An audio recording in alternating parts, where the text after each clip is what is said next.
Giovanni fez mestrado em hidráulica, mas está virando as costas, até esqueceu de falar da primeira palestra, né, que era da área, mas tudo bem. Né? Virou comercial e esqueceu. Mas vamos nessa então, né? A ideia aqui, vai colocar e vai tem que trocar ali. Vai trocar a pressão. Enquanto vai trocando, é muito bacana estar aqui, prazer. E acho bem legal essa história dessa difusão do conhecimento. Eu lembro do meu orientador, o Masato, quando falou, baseado num provérbio, que deve ser japonês, porque ele é japonês mesmo, falou assim, putz, esse negócio de difundir, né, tudo que a gente faz em pesquisa científica é muito importante. Ele me deu esse exemplo do provérbio que era assim, todo mundo deve conhecer já, mas eu vou falar assim, né? 2 homens caminhando, né, numa estrada se cruzam, cada um tem um pão, e eles trocam de pão e vão embora. Então cada um estava com pão e foi embora com pão. Quando 2 homens que se cruzam na estrada têm uma ideia, na hora que eles se cruzam eles trocam a ideia. E nessa hora cada um vai embora com 2 ideias. Então a história por trás desse provérbio é difundir, né? Fazer com que os outros também discutam, que os outros também opinem, deem ideias e troquem ideias a respeito de um conhecimento que é comum, para tornar, né, a engenharia, que é o nosso caso aqui, né, muito mais precisa, né? Uma engenharia segura e uma engenharia muito mais consistente. Nesse ramo de mineração que a gente se encontra agora, a gente tem alguns problemas que vão ser resolvidos com o tempo, pelas novidades que tiveram que surgir, né, devido a alguns acontecimentos do passado, que a gente sabe bem, e aí muitas coisas foram feitas na correria em termos de legislação, e a gente às vezes sente falta de alguma coisa. Então sente falta de alguns critérios, de alguns rigores. Coisa que em hidrelétrica a gente tem muito mais segurança, como a Eletrobras e os critérios de projeto da Eletrobras que definem muitas coisas. Na mineração a gente não tem, né, tudo bem definido. Então coisas que a gente às vezes tem que fazer, tem que partir do conhecimento adquirido. E esse conhecimento pode ser difundido, você pode pegar de outras pessoas, você não precisa desenvolver tudo sozinho, né? Essa ideia pode vir de outros.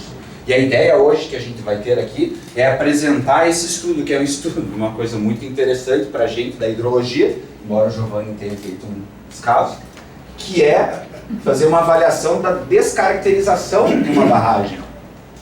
Né? Para a gente, já podemos contar quase 25 anos de trabalho com isso, Giovanni. A gente na hidrologia, na hidráulica, avalia qual que é o impacto da construção de uma barragem num ecossistema, né? Numa bacia hidrográfica. O que você vai estar alterando e qual que vai ser toda a alteração que você vai causar no montante ajusante daquele rio. E aqui agora a gente vai estar lidando com uma coisa que é meio novidade no Brasil, que é a história de descaracterizar e retirar o maciço devido a todas as circunstâncias que todos sabem que a gente viveu no Brasil. Então a maioria dos empreendimentos que são alteados por montante estão nesse processo. Ou vai ter que descaracterizar ou vai ter que fazer alguma coisa, né, para garantir a segurança. E o pessoal se sente mais seguro tirando. Então, vamos nessa. Vamos estudar como é que funciona agora o impacto dessa descaracterização de uma barragem de mineração a jusante.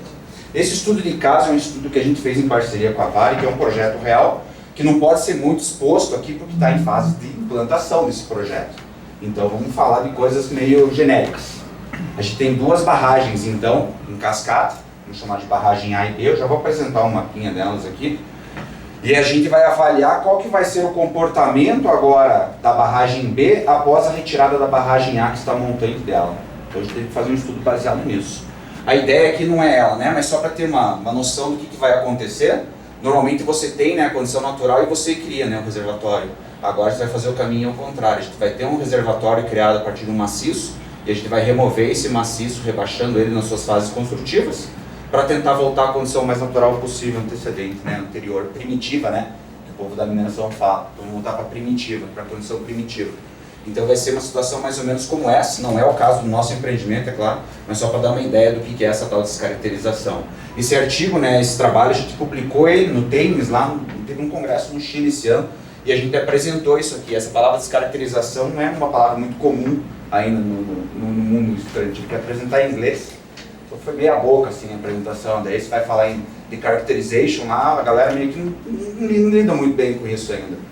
Então muita gente que tinha lá, que era da Austrália, Canadá, Reino Unido, eles não fazem esse tipo de coisa lá, eles fazem o que eles chamam de closure, eles fecham, né? Fecham, parou de operar, não tem mais aporte, eles só monitoram. Então esse termo de descaracterização, até para o Brasil, né, hoje em dia está vivendo uma coisa que também é uma novidade, a gente vai falar um pouco sobre isso agora. Então, na hidrologia, né, o foco aqui é hidrologia hidráulica, caracterização e avaliação desse comportamento. Teve todo um trabalho feito também para sedimento, nesse mesmo trabalho, a avaliação sedimentológica, mas daí com uma extensão ficar muito grande, a gente dividiu em 2 projetos, 2 trabalhos. O de hidrologia, avaliação do impacto hidrológico, hidráulico, e o de sedimento é uma outra parte. Mas o trabalho completo contempla as 2 coisas. Aqui, basicamente, a metodologia que a gente usou, e essa é a grande ideia, a gente compartilhar isso aqui e trocar ideias. Quem for fazer ou quem já fez trabalhos similares vai ser importante saber, pô, mas é melhor usar essa metodologia, isso aqui é mais preciso, alguma coisa para a gente chegar a um ponto comum que fale assim, pô, essa é uma boa prática de engenharia, vamos nessa. Vamos ter uma norma que faça isso, porque a gente não tem tudo detalhado, o que deve ser seguido. Então vai meio que no feeling, na experiência adquirida e na consultoria, claro, de quem tem mais experiência. Então basicamente a metodologia é essa, né? Fazer a caracterização fisiográfica e climatológica da bacia, analisar as estruturas que existem nos 2 empreendimentos, normalmente as estruturas vertentes. E aí, como essas barragens são de pequenas áreas, normalmente não tem monitoramento de fluxo. Então você tem que fazer conversão de modelo hidrológico através de chuva-vazão. Então a gente usou o hidrograma triangular sintético, né? Quem é da área, né, vai perceber que a gente não vai fugir muito do tradicional aqui, não vamos tentar inventar a roda, vamos seguir o que normalmente é feito na prática, né, para tentar garantir, né, mas a ideia, como foi o primeiro projeto, o primeiro trabalho apresentado para a Vale, para o pessoal interno da Vale, estava ótimo, excelente fazer isso aí, não teve que inventar mais nada, mas a gente está disposto a conversar a respeito e analisar se realmente seguindo, né, as metodologias clássicas, está tudo coerente para uma situação brasileira, porque a grande maioria delas é americana, né? Você pega lá Soil Conservation Service norte-americano, eles fizeram muitos estudos, mas para as bacias americanas. Será que tudo isso realmente serve no Brasil?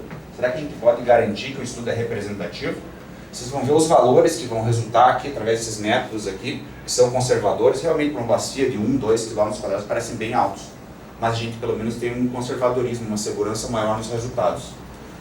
Aí o balanço, né, o estudo do balanço hídrico nos reservatórios, a gente fez usando o REC-HMS também, que é um clássico, e a gente estudou então o cenário atual, como é que é o comportamento hidrológico com a barragem A, e o comportamento hidrológico sem a barragem A, que a gente vai chamar de cenário futuro. Beleza? Deixa eu trocar de lado um pouco, só para cá. Então, na caracterização das bacias, eu já vou apresentar uma figurinha, tá? Só para elencar os pontos aqui que foram estudados. As 2 barragens, como eu falei, A e B, a gente demarcou as áreas de contribuição delas com o software normal, então assim, normalmente não tem tanta informação de campo, né? A gente vai ter que buscar a informação através de alguma forma, alguma metodologia. Então com imagem, né, e um software específico você consegue delinear toda a área da bacia. Com imagem satélite a gente marca, né, o uso e ocupação do solo, aí a gente tem os parâmetros da curva número através desse mapeamento. Claro, quando você tem informação, né, de ensaios realizados, a curva número se sai muito mais precisa, mas aqui a gente não tinha, então foi a partir de informações mesmo visuais. A análise hidrológica a pedido da Vale a gente fez as 2, tá? A gente fez para uma condição média de umidade inicial do solo, aquela história, né? A chuva cai ali no solo, se ele não está encharcado, grande parte da chuva vai infiltrar, e o que vira escoamento superficial vai ser uma parcela dela. Mas a gente também fez para a alta umidade do solo, que é considerando que o solo já está encharcado, tipo Curitiba, né, nessas últimas semanas não parou de chover, né, choveu, então, e teve um evento hidrológico, encharcou, só na sequência já veio uma chuva extrema. Então, sem quase qualquer capacidade de infiltração do solo, quase tudo que chove vira escoamento superficial. Então é uma condição extremamente, mas extremamente conservadora. E ainda para uma análise de PMP, que é uma chuva assim, não pode falar que nunca vai acontecer mais, a gente falava isso no passado, a gente projeta vertedouro para a década, mas ela nunca vai acontecer. Agora a gente não pode nem falar isso, né? Porque está acontecendo cada evento hidrológico extremo, pelas mudanças, a gente fala assim, vamos fazer para PMP para se garantir. Tem uma chuva realmente com uma baixa probabilidade de acontecer ainda, considerando que o solo não vai infiltrar, né? Consideramos o tempo de concentração realmente os clássicos, né? O Kirchhoff e o cinemático, para quando você tem os canais já formados. Aqui está uma figura esquemática, tá, gente? Desculpa, porque eu não posso colocar a realidade, uma imagem do Google com as 2, mas a figura esquemática aqui que eu consigo trazer é essa aqui, né? Você tem a barragem A, que eu vou chamar aqui em cima, que tem essas 2 áreas de contribuição.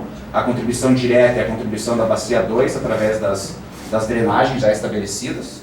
E a barragem B aqui embaixo, o jusante dela, que além de toda a contribuição que vem dela, né, através do balanço dela, você tem mais a contribuição direta, que é a B3 aqui, e essa lateral aqui, que é a B4, através das drenagens também implantadas. Essas drenagens da B4 e da B2 não vão se alterar, então elas vão continuar sendo lançadas do mesmo jeito. Aqui são as características dela, só para dar uma ideia da grandeza, né? Pode ver que a área de drenagem da bacia ela não é muito grande, não passa de 1 km², uma bacia de nada, né? Bacia de nada não, né? Para mineração é uma bacia bacana, mas em termos de contribuição, né, de água, você não tem uma contribuição muito grande. E a atual da B é 1.624 metros quilômetros quadrados. 1.624 quilômetros. Tem um ponto que devia ser vírgula aqui, ó. É 1,624 quilômetros quadrados. Ou é uma vírgula e eu não enxergo mais. Mas é isso. Ela não é grande também, a área de contribuição dela em verde é isso aqui. A hora que descaracterizar, que a gente está chamando, que é retirar essa barragem A aqui, ela vai passar a ter 2,6 quilômetros quadrados. Beleza? E aí tá as informações, a gente tem terreno natural e pilha para fazer as avaliações, né, do comportamento da cobertura vegetal e a análise, né, da curva número. Pode ver que quando você vai para uma condição de umidade extrema, essa curva número que dá o resultado do pico, né, do hidrograma, vai aumentar bastante. Então esse resultado é diretamente impactante, né, aumentou ali, vai aumentar diretamente as duas condições. Vamos nessa. Aqui é um modelo, só para quem é da área, né, que curta o REC HMS, como é que a gente modela ele, né, no REC, para fazer a avaliação do balanço, né? E aí você tem a condição atual e a condição futura. Então você tem as condições aqui na barragem A funcionando com o reservatório e daí descarregando na B e aqui sem ela. Tudo descarregando direto. Simulações de cheia fizemos, nossa, muito estudo. A gente fez para cheia frequente, a recorrente, que é de 2 anos, e para as extremas a partir de 100 até a PMP, até a CMP, a cheia máxima provável. Com durações também que variam de 30 minutos a 7 dias para a frequente e 30 minutos a 12 horas para as mais extremas. 51 casos, então, confrontando o TR, né, tempo de recorrência e duração, cenário atual e futuro, 2 condições de umidade, 204 simulações, para dar toda a segurança realmente que eles precisavam para a Vale, para garantir que não tem um impacto significativo nas condições de segurança da barragem de Jusante. Foi coisa pra caramba. Isso aqui daí é a distribuição só do evento, né, a distribuição temporal da chuva, para cada condição a gente usou de acordo com o tempo estabelecido. E aí vem o que interessa, né, os resultados. Aqui são os hidrogramas, então, da barragem B para o cenário atual, tá, gente? Para o cenário atual, para a condição de umidade normal, que seria esse aqui, e condição de umidade extrema, que seria esse aqui, que é mais crítica de todas. A gente chama na hidrologia, né, a duração, né, a chuva, o evento crítico, é o evento que gera a maior vazão defluente. Então você tem todo o amortecimento do balanço aqui no reservatório, a maior vazão de efluente, o tempo que levou para que acontecesse a maior vazão de efluente é com o nosso crítico aqui. Então você vê para a condição atual, o pico de afluência para a condição normal de umidade é 69 cúbicos na barragem B. E 47 é o pico defluente. Então para a gente é o crítico, é a maior coisa que pode sair da barragem B na condição atual, tá? Com a barragem A lá montante. E aí, para o cenário mais crítico ainda, que é o ARC 3, né, a condição de umidade extrema, o pico de afluência numa bacia de 1,6, né, 2,6 km², 104 metros cúbicos por segundo, dá para gerar energia com ela, mas a vazão de pico defluente é 76. Tudo bem, isso aí é para a condição atual. A gente fez estudo para dar como é que está a condição dos empreendimentos hoje. A crista da barragem, ela fica com uma proteção de 52 centímetros de borda livre, para a condição hoje, pelo estudo que a gente fez. No futuro, se tirar a barragem A, então, se fizer a descaracterização, o pico da afluência vai para 79, é 10 cúbicos a mais do que era na condição atual. Só que a vazão de pico defluente, que é a crítica, vai para 49, era 47. Então a diferença na vazão defluente é mínima, comparado com o pico afluente. E para o ARC 3, que é o cenário extremo, né? PMP ARC 3, condição, meu Deus do céu, caiu toda a água do universo no planeta, e naquela bacia deu um pico de afluência de 121 metros cúbicos por segundo. E o pico defluente foi 80. Perceba aqui, até vou voltar, era 76 o pico defluente com a barragem A. E sem a barragem A, foi para 80. Então, para a gente, isso é uma condição extremamente confortável. O que acontece? A borda livre, em vez de 52, agora é 46, está totalmente dentro da precisão de uma modelagem hidrológica desse nível. Então, a Vale, a gente acaba ficando seguro com o projeto, com todos os estudos que a gente realizou. E a conclusão é essa, a gente fez muitas simulações para caracterizar tudo que dava. O reservatório da barragem A, a gente consegue perceber que ele tem uma baixa capacidade de amortecimento, ele não impacta significativamente se ele estiver lá ou não. mas o reservatório da barragem B, graças às condições físicas dele, tem uma considerável capacidade de amortecimento. Então, graças ao tamanho, né, a capacidade dele, o impacto da retirada da barragem A não impacta, não influencia em um elevado risco para as condições de segurança da barragem B. E, claro, a José dela, né, também. Então, esses impactos geraram um acréscimo ou uma diminuição, né, vamos dizer assim, de 6 centímetros na borda livre, o que fez com que a Vale, em todas as condições, órgãos, ficassem seguros das condições que eles têm para a descaracterização da barragem A. Então, isso que deu todo o conforto para a Vale para continuar com o projeto e executar, implementar todo esse projeto e essa retirada.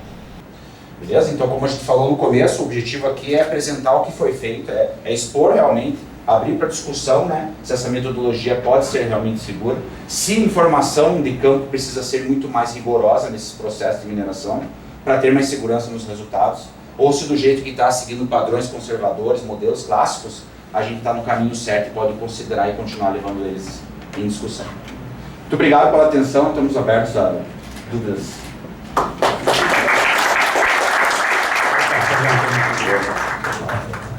Boa tarde. Opa. Jordão da CSN Mineração. Não vou falar inglês não. Eu posso... Até porque eu não sei. Eu também não sabia. O seguinte, Andrei, o que a gente vê no dimensionamento de projetos de barragem de mineração, especialmente sobre caracterização hidrológica, é que a gente tem que indexar no nosso projeto vários critérios que têm que ser dados pelos projetistas. Por exemplo, quando a gente começa a fazer a caracterização hidrológica, tem lá a tipologia de solo, a gente vai entrar com a determinação da chuva e vazão, que são vários parâmetros que trazem consigo certo conservadorismo. E isso, no final das contas, acaba repercutindo no custo-benefício do projeto, né? Que isso, se você vai ser mais conservador, infelizmente está atrelado ali um custo maior de uma obra a ser implantada. Óbvio que dentro do contexto da mineração hoje, a gente passou por alguns acidentes na última década aí, que trouxe essa obrigação de sermos mais conservadores. Mas olhando para o nosso lado agora e até aguçando uma crítica aqui para nós da mineração, o que nós poderíamos trazer para as projetistas para que elas se sintam mais confortáveis em nos dar uma solução que seja, não vou dizer menos conservadora, mas um pouco mais precisa e que melhore também esse viés do custo-benefício da obra. Perfeito. Ótima pergunta e é bem importante isso porque a gente, como tem, né, no começo, né, Silvio, na DLB, a gente começou com um projeto de usina hidrelétrica, a gente tem uma Eletrobras por trás que define algumas coisas com muita segurança. Para fazer um projeto de uma usina hidrelétrica, você precisa de 30 anos de informação de medição hidrológica no rio, senão você não faz. Você precisa pelo menos 15 anos de informação de vazões máximas para definir as suas estruturas vertentes, senão você não faz. Então a gente tem algumas definições que quando uma empresa, por exemplo, vai fazer o seguro daquela obra, ela está garantida por uma Eletrobras. E na mineração a gente não vê isso, né? A gente não tem alguém que se garanta, fala, pode fazer a estrutura para esse TR ou para essa condição que você está resguardado. Então a gente pega, por exemplo, a NM95, ela fala que o descarregador no vertedor da estrutura tem que ser dimensionado para PMP em todas as etapas, tanto de caracterização como de descaracterização para PMP.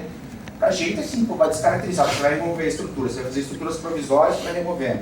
E ainda assim, o vertedor tem que entender a PMP, parece muito rigoroso, muito criterioso. Só que a gente não tem, né, uma coisa, vamos dizer, alternativa, uma legislação alternativa que possa garantir essa condição. E quando a gente fala para as empresas, por exemplo, mas para qual TR você tem segurança, para qual TR a obra fica segura?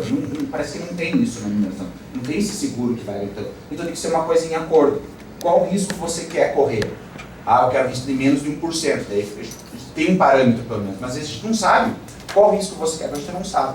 Então o que acontece? Se a gente tiver, né, e isso, claro, com umas estruturas como essas, com bacias pequenas, a gente não vai dizer que a gente vai ter um posto hidrométrico, um posto pluviométrico trabalhando durante 30 anos para daí termos informações de escoamento superficial para daí definir esse escoamento com precisão e ter uma obra segura.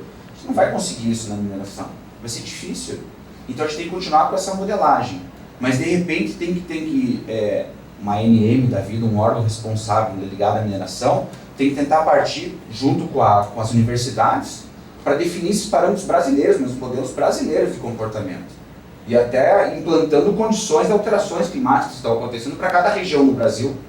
Né? Não dá para usar o mesmo modelo na região sul e no nordeste, não dá para dizer que é a mesma coisa, porque não é. Só que o que a gente pode fazer? A metodologia clássica, né? Você pega na mineração, por exemplo, tem o livro do Pinheiro, né? Que é grande referência para a hidrologia.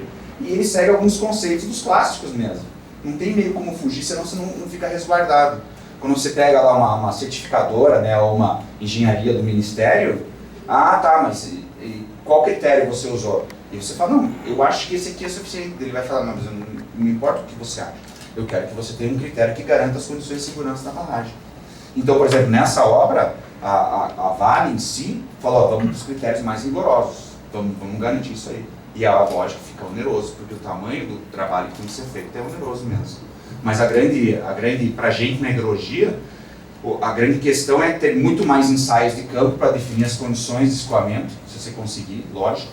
Claro que se tiver poços pluviométricos operando, que geralmente tem em Minas, né, poços com uma série extensa, com medições coerentes, a gente consegue garantir um estudo muito melhor, porque às vezes as medições que a gente pega de poços são distantes, são em elevações, são em altitudes diferentes, então já não é a mesma característica. Então ter esses equipamentos, do mesmo jeito que tem monitoramento, né, geotécnico, geológico, também ter hidrométrico, para tentar melhorar, como você falou, melhorar as condições e ter mais segurança nos resultados. Porque eu não posso dizer que eu pego um poço que está a 80 km da minha barragem e ele vai realmente representar as condições dela. Então a gente acaba sendo rigoroso, o posto está longe, vamos continuar com a década milenária, então, para garantir. Porque a gente tem uma imprecisão, a gente não sabe, de repente o posto está aumentando ainda as condições de segurança e você está ainda aumentando mais a PMP. Então assim, a história fica boa para quando você tem lá uma gerência que quer segurança, quer tranquilidade. E não importa quanto tem que pagar para isso. A hora que você tem que balancear isso ali, realmente a gente está vivendo naquele... E a gente fica no meio do caminho, tá? E agora? Então, sempre em parceria com o empreendedor e projetista, e quem tiver mais envolvido, a gente tem que chegar num acordo e ir junto com essa decisão, né? Mesmo que não tenha nada regulamentado numa ANM, por exemplo, essas condições. É difícil. Super. Tem um tempinho? Bom. Boa tarde, Andrei. Oi. Guilherme, da CSN Mineração. Tem sinergia com que o comentário do Jordão, a gente, né, conseguiu entender que o desempenho hidráulico, né, dessa proposta foi plenamente satisfatório e seguro, né? E uma preocupação da companhia a qual a gente representa é o controle sedimentológico, seja na fase pós-descaracterização, seja durante a implantação da obra, né, de descaracterização propriamente dita. Não sei se é possível comentar ou se teve alguma solução nesse aspecto e que possa compartilhar conosco. Posso, claro, eu só não posso falar muito, vou falar rapidinho aqui que o Germano está me olhando. Mas foi assim, a gente fez todo o estudo de sedimento-métrico também, e nesse aí a gente conseguiu usar a informação de campo. Por quê? Porque tinha informação de batimetria a cada 6 meses do reservatório, tanto da A como da B. Então a gente usou aquelas informações para confrontar a bibliografia de produção de sedimento. E a gente viu que o que chegava no reservatório realmente era muito menos do que a bibliografia fala, para pilhas e terrenos naturais. E com aquela informação de campo a gente conseguiu realmente. Claro, a gente teve várias, né? A gente fez ao longo de vários anos. Qualquer evento extremo também que aconteceu, a gente desconsiderou, a gente pegou o que aconteceu normalmente. E a gente viu a produção de sedimento real daquele reservatório, daquela bacia. E a gente conseguiu fazer análise da A e da B baseado nisso. A conclusão foi mais ou menos assim, só para ser rapidinho, pode apontar o laser para mim. A conclusão foi mais ou menos assim: o reservatório da B tem que sofrer, né, um processo de remoção de dragagem a cada 5 anos, era normalmente. Agora, sem a barragem A, vai ter que ser a cada 2 anos. Então a gente chegou nessa conclusão. E aí serve subsídio também para a Vale fazer toda a programação e manutenção dela depois da retirada. Oi. Boa tarde. Oi, Eu sou a Nayara, da Global de Achante. A minha pergunta é, não necessariamente para esse estudo de caso, mas quando a gente fala de impactos jusante em função de descaracterização de barragens, em grande parte das vezes a gente está falando de áreas urbanas, né, que serão afetadas. E eu gostaria de saber se já tiveram oportunidade, junto às mineradoras, de avançar com discussões junto aos órgãos, porque, né, isso acaba que o problema deixa de ser exclusivamente do município e passa a ser também da mineração, para intervir nesse impacto nos sistemas de drenagem urbana, que a gente sabe que são TRs bem reduzidos. A gente não teve aqui a oportunidade de entrar num projeto desse, envolver município, envolver o Ministério Público, mas a gente participou de um outro congresso lá atrás e a gente teve experiência canadense. Eles falaram assim, que no Canadá, como eu falei, né, eles não fazem esse tipo de processo, eles não tiram a barragem.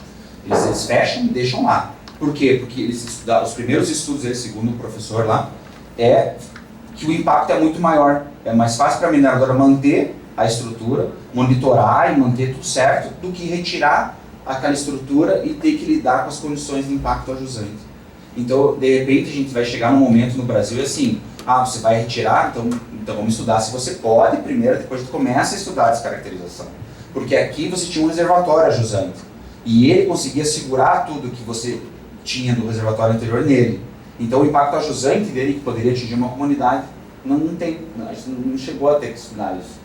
Mas a hora que isso acontecer, aí sim você vai ter que envolver toda a comunidade e o Ministério. Para falar assim, você vai mexer nas condições, por exemplo, de qualidade da água ajusante. Você vai mexer nas condições do aporte de sedimento, vai começar a mudar a morfologia do rio. E esse impacto, faz sentido você então tirar isso daí? Então ele vai ter que ter, de repente, uma pré-análise. Se vai poder ser feita a descaracterização ou não. O Brasil está caminhando, a gente não tem muito estudo relativo a isso. Então a gente vai chegar nesse momento em breve, eu acredito. Obrigado, gente.